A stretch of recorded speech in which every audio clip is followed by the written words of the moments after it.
Saan ka galing? Italia. Sige, sa Italiano. Kausapin mo ako sa Italyano. Sige, saan ka talaga nagmula? Bangladesh. Bangladesh. Binibigyan ka ba nila ng pera? Ang tulong lang para sa pamilya. Anong ibinibigay nila sa'yo?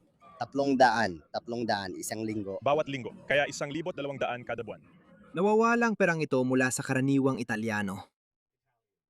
Kung may sobra kang pera, bakit hindi mo nalang taasan ang pensyon ng mga pensyonado mo ngayon? Hindi talaga nakakatulong sa ekonomiya ng Italia ang taong ito. Meron akong 5 anak. Kumusta ka?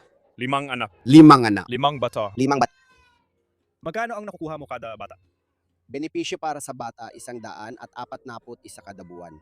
Ibig sabihin, dadag 100 at 40 kada buwan? Ano yon? Halos 700 euro.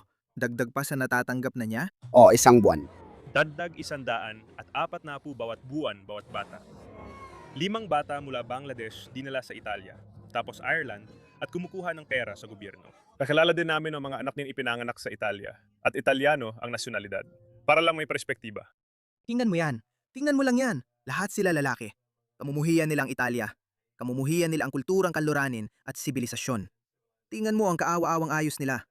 Pasyensya na mga pare. Bigo ang multikulturalismo at ito pa rin ang ginagawa ng mga taong ito.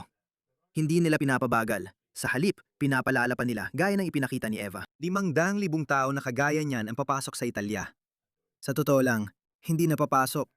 Tingin ko tapos na nga.